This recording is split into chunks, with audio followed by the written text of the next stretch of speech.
পায়ে হেঁটে হজ শেষে সোমবার দেশে ফিরেছেন আলিফ। শেষ হয়েছে সফল এক স্বপ্নযাত্রার। শুরুতেই তার পায়ে হেঁটে হজের ইচ্ছে শুনে অনেকে হাসি ঠাট্টা করেছিল, অনেকের কাছে অবিশ্বাস্য লেগেছে ব্যাপারটি। তবে নানা বাধা পেরিয়ে দীর্ঘ 9 মাস হেঁটে ৭,৮০০ কিলোমিটার পথ পাড়ি দিয়ে তিনি পবিত্র হজ পালন করেন।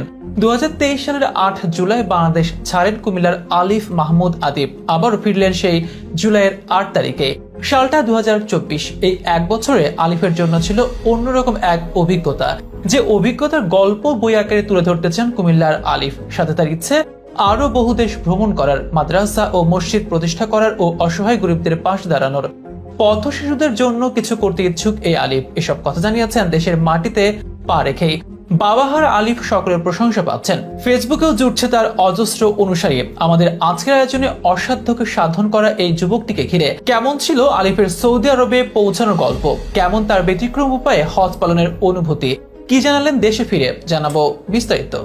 2023 সালের 8 জুলাই হজ করার উদ্দেশ্যে বাংলাদেশের কুমিল্লা থেকে যাত্রা শুরু করেন আলিফ নামের এক যুবক। তবে বাকিদের থেকে একটু আলাদা তার গল্প। তার উদ্দেশ্য ছিল পায়ে হেঁটে হজ করা, যে উদ্দেশ্যে সফল হয়েছেন আলিফ কয়েক মাস আগের কথা। বিভিন্ন দেশ পাড়ি দিয়ে সৌদি আরবে পৌঁছান আলিফ, আর পুরো পথটাই অতিক্রম করেন পায়ে হেঁটে। আলোচিত এই আলিফের বাড়ি কুমিল্লার নাঙ্গলকোট উপজেলার বটতলী ইউপির শিয়ার বাতাবাড়িয়া গ্রামে। সে ওই গ্রামের মৃত আব্দুল মালিকের ছেলে। হজ করার দৃঢ় ইচ্ছা ছিল আলিফের মনে। যদিও পবিত্র হজ পালন প্রতিটি মুসলমানেরই আজন্ম লালিত স্বপ্ন, তবে সেই স্বপ্নকে রঙিন করতে ভিন্ন রকম এক পদ্ধতি বেছে নেন কুমিল্লার এই যুবক। পায়ে হেঁটে 2024 সালে অনুষ্ঠেয় হজ পালনের উদ্দেশ্যে তিনি তার গ্রাম থেকে রওনা দেন। আর চলতি বছরের ফেব্রুয়ারিতে সৌদির মাটিতে পা রাখেন 25 বছর বয়সী আলিফ। এর জন্য পাড়ি দেন Bharat, Pakistan, Iran, Iraq, Kuwait. মোট ৭,৮১০ কিলোমিটার কিংবা আরো একটু বেশি পথ হেঁটে নিজের স্বপ্ন সত্যি করার জন্য চলে যান মক্কায়। আর হজের সব কাজ শেষ করে দেশে ফিরেছেন এই সোমবার। ঠিক এক বছরের গল্প তার। 8 জুলাই 2023 থেকে 8 জুলাই 2024 সোমবার দুপুরে রাজধানীর হযরত শাহজালাল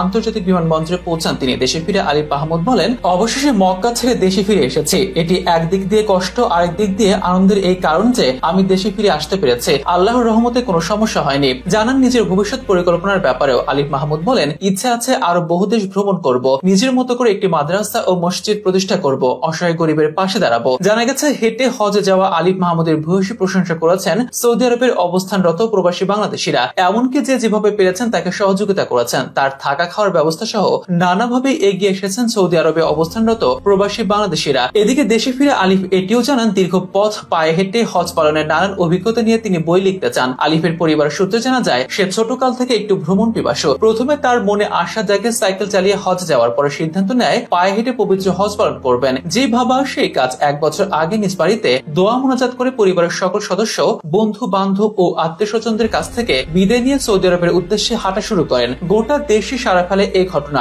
অনেকের কাছে আবার হাস্যকর লাগে, তবে সেসব হাসি উড়িয়ে দিয়ে হজ করে সফল এক যাত্রা শেষে দেশে ফিরলেন এই সপ্তাহে। দীর্ঘ এই সফরে অনেক অভিজ্ঞতা হয়েছে তার। অনেক মানুষ তার সাথে হেঁটে তাকে এগিয়ে দিতে সাহায্য করেছেন। ইমিগ্রেশনেও অনেক ঝামেলা হয়েছে। অনেক সময় ইমিগ্রেশন বন্ধ হয়ে গেল, তার জন্য স্পেশাল ইমিগ্রেশন চালু করে তাকে সীমান্ত পার হতে সহযোগিতা করেছেন। এভাবে দেশে দেশে বাংলাদেশের পতাকা উড়িয়েছেন আলিফ। সবশেষ নিজের স্বপ্ন পূরণ করে ফিরেছেন দেশে। আগামীতে বই আকারে আসতে পারে আলিফের পুরো যাত্রার গল্প।